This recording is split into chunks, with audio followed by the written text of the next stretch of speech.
चंद्रमा के दक्षिणी ध्रुव से 600 किलोमीटर दूर मौजूद शिव शक्ति पॉइंट पर सुबह होने वाली है। छोटी मोटी सुबह नहीं, अगले 14-15 दिनों तक रहने वाली है सुबह। ये उम्मीद की सुबह है। अगर सूरज की पर्याप्त रोशनी चंद्रयान 3 के विक्रम लैंडर और प्रज्ञान रोवर के सोलर पैनल्स पर पड़ी तो वो जाग जाएंगे। फिलहाल विक्रम लैंडर का रिसीवर ऑन है, उसके सारे यंत्र बंद हैं। यही हाल प्रज्ञान रोवर का भी है। 22 सितंबर को इसरो वैज्ञानिक फिर से विक्रम लैंडर से संपर्क साधने का प्रयास करेंगे। तब तक लैंडर के अंदर लगी बैटरी चार्ज हो जाएगी। सारे यंत्र ठंड से निकलने के बाद गर्म हो चुके होंगे, एक्टिव हो चुके होंगे। विक्रम लैंडर को 4 सितंबर 2023 को सुला दिया गया था। उसके सारे पेलोड्स बंद कर दिए गए थे, सिर्फ रिसीवर ऑन था। उस समय तक का सारा डेटा बेंगलुरु स्थित इस ट्रैक को मिल चुका था। विक्रम अपने सोने से पहले एक बार और चांद पर उछला था। उसने छलांग लगाई थी।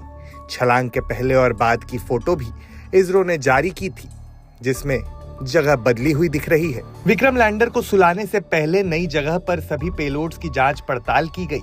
उसके बाद लैंडर को सोने का कमांड दिया गया। सिर्फ रिसीवर ऑन छोड़ा गया था ताकि वह बेंगलुरु से कमांड लेकर फिर से काम कर सके। 3 सितंबर को विक्रम ने चांद पर छलांग लगाई। वह अपनी जगह से कूदकर 30 से 40 सेंटीमीटर दूर गया था। हवा में 40 सेंटीमीटर ऊपर तक कूदा था।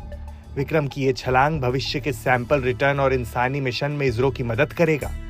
लैंडर और रोवर में सोलर पैनल लगे हैं। वो सूरज से ऊर्जा लेकर चार्ज होते हैं।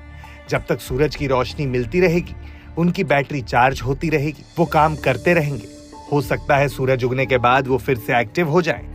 अगले 14-15 दिन काम करने के लिए, लेकिन ये जरूरी नहीं। -250 से नीचे का तापमान बर्दाश्त करने के बाद फिर से एक्टिव होना आसान नहीं होता। चंद्रमा पर हर 14-15 दिन में सूरज उगता है, फिर इतने ही दिन अस्त रहता है, यानी वहां इतने दिनों तक रोशनी रहती है। चंद्रमा अपनी धुरी पर घूमते हुए धरती का चक्कर लगाता रहता है, इसलिए उसका एक हिस्सा सूरज के सामने आता है तो दूसरा पीछे चला जाता है। इसलिए हर 14-15 दिन पर सूरज की आकृति भी बदलती रहती है। तो वहीं अब सवाल ये है कि प्रज्ञान के पेलोड्स क्या करेंगे। लेजर इंड्यूस्ड ब्रेकडाउन स्पेक्ट्रोस्कोप ये एलिमेंट कंपोजिशन की स्टडी करेगा, जैसे magnesium, aluminium, silicon, potassium, calcium, tin और लोहा।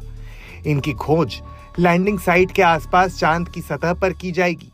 अल्फा पार्टिकल एक्सरे स्पेक्ट्रोमीटर ये चांद की सतह पर मौजूद केमिकल्स यानी रसायनों की मात्रा और गुणवत्ता की स्टडी करेगा, साथ ही खनिजों की खोज करेगा।